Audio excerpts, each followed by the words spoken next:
you, Steve, for asking me to introduce and honor John Crandall as one of our champions of the environment. One of John's most wonderful aspects is his willingness to be present in the moment. So instead of starting with his past and walking through his accomplishments, I thought I would honor John by starting in the present.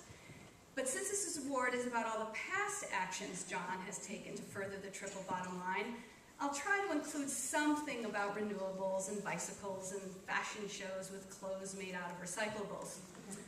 But as I prepared today these comments, I quickly realized how little I actually knew about this past of this very complex person.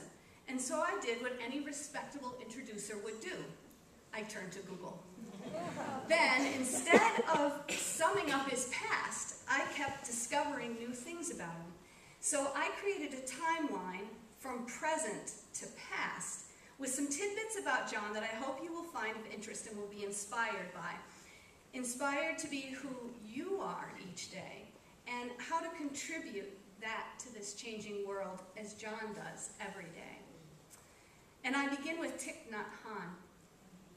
When we live in awareness, it is easy to see miracles everywhere.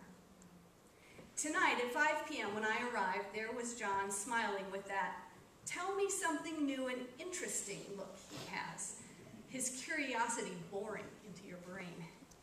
At 2:30 p.m. this afternoon, I was madly Googling John Crandall and found he's a committed environmentalist. He wants to use less fossil fuels.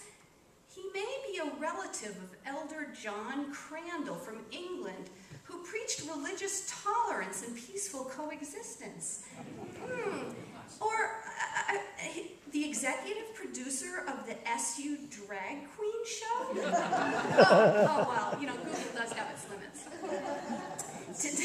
The very first thing that came up on that Google page was Mad Blog Media, who refers to John Crandall as Crash Crandall and the Old Town Bike Shop Head Honch.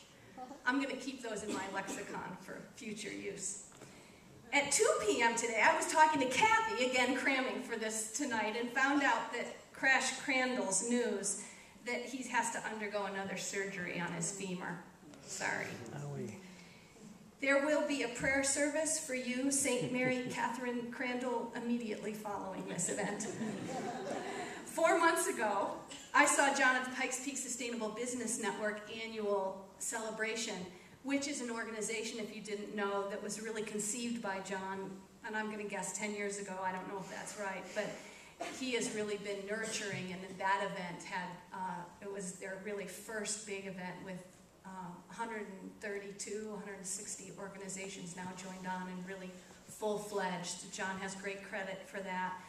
But as was usual, he was with somebody who I didn't know, and when he came up, he said, "Oh, meet my friend. He's in my flute class."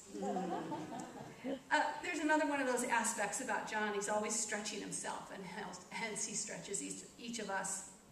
A year ago, he was in his bike accident and missed this event. Thanks for making it this year.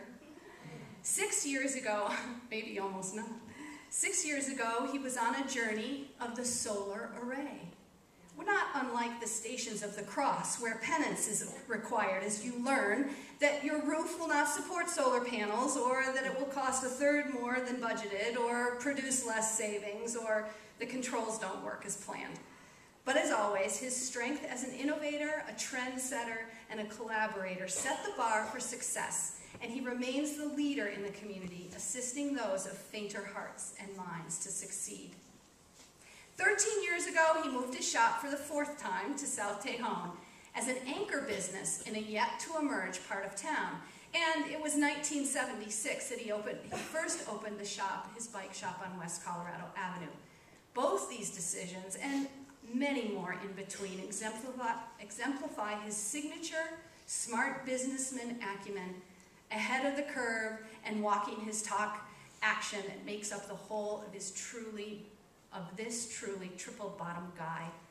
While now we have arrived at the time much further back than I go, I wondered who tonight might be here who knew John when he opened his first shop.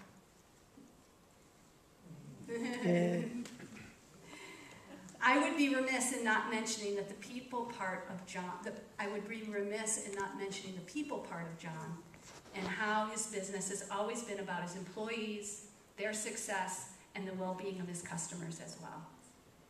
So now we return to the present, again with Thich Nhat Hanh. Enlightenment, peace, and joy will not be granted by someone else. The well is within us, and if we dig deeply in the present moment, the water will spring forth. Join me in digging deeply to thank and honor our Green Hall of Fame recipient, John, for his peaceful, forceful, long-lasting leadership in our community.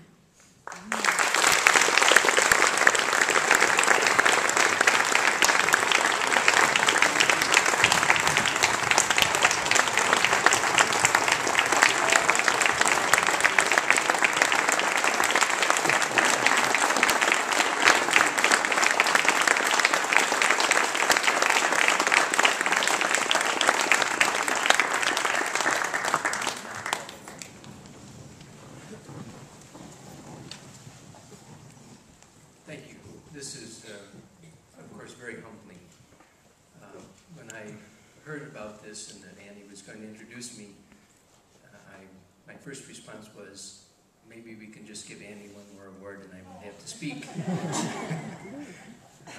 Having watched her career for many years and many of the people in this room, just a few small points to go back just a little bit before where she started and left off. Things that had influenced me in 1973, the oil embargo. I thought it was a very important event. And I, of course, didn't understand climate change at the moment, but I did understand this unbelievably valuable resource that we were wasting. That was certainly some part of the initiative to open a bicycle shop, along with loving bicycles. Some of it was selfish. I opened the bicycle shop with an inheritance that Kathy had received.